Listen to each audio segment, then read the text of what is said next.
نہاری دیکھ کر کے جی آپ لوگوں کو سمجھ میں آ گیا ہوگا کہ میں نہاری کا مسالہ بنا رہی تھی۔ السلام علیکم میری وائٹی فیملی، کیسے ہیں آپ سب؟ امید ہے اچھے ہوں گے۔ الحمدللہ میں بھی ٹھیک ہوں۔ جاڑے کا موسم ہے، بچے آئے ہوئے تھے تو میں نے نہاری بنایا تھا۔ ماشاءاللہ نہاری جو ہے بہت اچھا بنا تھا، کیونکہ ریسیپی جو ہے مجھے میری بہن نے بتایا تھا۔ ماشاءاللہ میری بہن جو ہے کھانا بہت مزے کا بناتی ہے، اور اس سے پہلے بھی میں نے بنایا ہے، لیکن وہ طریقہ جو ہے وہ میری امی کا تھا، اور امی کا طریقہ وہ کچھ اور تھا اور یہ جو ہے کچھ اور ہے۔ وہ بھی اچھا ہی ہوتا تھا اور یہ بھی اچھا ہے، دونوں کا مطلب ذائقہ جو ہے وہ بالکل علیحدہ۔ نہاری بناتے وقت جی مجھے میرے والد صاحب کی بہت یاد آ رہی تھی، کیونکہ میرے والد صاحب نے ہمیشہ مطلب شادی کے بعد جاڑے کے موسم میں نا بہت عاجزی سے مجھے بلاتے تھے فون کر کے کہ آؤ گھر میں نہاری بنے گا یا بناتے ہیں، کیونکہ ہمارے وہاں جاڑے کے موسم میں نا نہاری ہمیشہ ایک تو مطلب ہوٹل میں ملتا ہی رہتا ہے، اور گھر میں بھی ماشاءاللہ بنتا رہتا تھا۔ تو وہی تو ایک زمانہ ہو گیا، 2019 میں ہی میرے والد صاحب کا انتقال ہو گیا، اور اب تو 2024 آ گیا۔ ایموشنل، چلیے آگے بڑھتے ہیں۔ تو دوپہر کا کھانا جی میں نے بہت ہی سمپل بنایا تھا، دال چاول اور آلو جو ہے وہ بوائل کیا تھا، کیونکہ صبح کا ناشتہ بہت ہیوی ہو گیا تھا، تو دوپہر کو کھانا ہلکا ہے، کیونکہ بچے اتنا زیادہ کھاتے نہیں ہیں، تو اسی وجہ سے بچے ایک ہفتہ مطلب ایک جمعہ کو آئے تھے، اور دوسرے جمعہ کو جو ہے بچے چلے جا رہے تھے۔ آنے کا ویڈیو اور بہت ساری چیزیں جو ہے میں نے ولاگنگ کی تھی، ویڈیو بنایا تھا، میرے مہمان بھی آئے تھے، میرے ماموں آئے تھے گھر، تو ایاز نے پتہ نہیں کیسے ہی سب ویڈیو جو ہے وہ ڈیلیٹ کر دیا، پورا ڈاٹا صحیح اڑا دیا۔ تو غصہ بھی آیا، ڈاٹا بھی میں نے اسے، لیکن کیا کر سکتے ہیں۔ تو ایک تو ویڈیو میں بہت کم ہی بناتی ہوں، اپلوڈ کرتی ہوں، اور جو بھی بناؤں اگر وہ بھی اگر کوئی ڈیلیٹ کر دے تو غصہ تو آئے گا ہی۔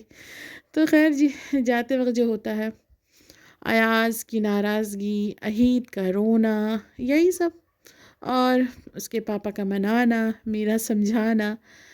مجھے تھوڑا بہت غصہ بھی آتا ہے کہ بھئی تم لوگ جس طرح ہنستے ہوئے آتے ہو تھوڑا ہنستے ہوئے جاؤ، یا ہنستے ہوئے نہ جاؤ تو نارمل طریقے سے ہی جاؤ، لیکن نہیں۔ اس دفعہ جی ایاز کو لے کر کے اس کی دادی بہت رو رہی تھی، بہت ہی رو رہی تھی، پکڑ کے دعائیں بھی دے رہی تھی۔ دکھ ہوتا ہے، تکلیف ہوتی ہے، کیونکہ میں نے جیسے پہلے بھی بتایا کہ ایاز کی دادی کو اللہ کا شکر ہے کہ کوئی بھی بیماری نہیں ہے، لیکن تکلیف بہت ہے۔ اللہ ان کو تکلیف سے نجات دے، آمین ثم آمین۔ اور جاتے وقت جی اچھا، اور ایک بات کہ میری بہت ساری سسٹر جو ہیں مجھے کمنٹ میں کہتی ہیں کہ عہید بہت چھوٹا ہے، وہ گھر میں رہتا بہتر ہوتا، یا بہت ساری چیزیں، بچے بیمار پڑ جاتے ہیں۔ یقین مانے کہ میں نے عہید کو جو ہے اسکول میں ڈالا تھا، لیکن وہ پڑھنا ہی نہیں چاہ رہا تھا، اور اب ہمیشہ مطلب ضد کہ بھائی جان کے ساتھ جانا، اور اتنے چھوٹے بچے کو نہ مدرسے میں لیتے بھی نہیں ہیں، لیکن چونکہ ایاز وہاں تھا تو اس وجہ سے جو میں نے کہا مدرسے میں بات کی، تو وہ ایاز جو ہے اس پوری ذمہ داری جو ہے ایاز کے اوپر ہے، عہید کی ذمہ داری، کیونکہ وہاں جو ہے بچے جو ہے خود اپنا کام کرتے ہیں، کپڑا دھونا اور بہت ساری چیزیں جو ہیں، تو چونکہ عہید کا ایک بڑا بھائی وہاں تھا، اس کی ذمہ داری کے لیے، اس کی دیکھ بھال کے لیے، اسی وجہ سے جو ہے مدرسے میں اسے داخلہ مل گیا، نہیں تو نہیں ملتا۔ اور رہا سوال کہ آنے اور جانے کا، تو آتے بچے خوش ہے، جاتے دکھ ہے، کیونکہ بھائی بہن ہے، چھوٹے چھوٹے بھائی بہن کھیل میں سب ایک دم کھو جاتے ہیں، اور جاتے وقت تو تکلیف ہوگی۔ پھر وہی سمجھا بجھا کر کے بھجا دیتی ہوں میں۔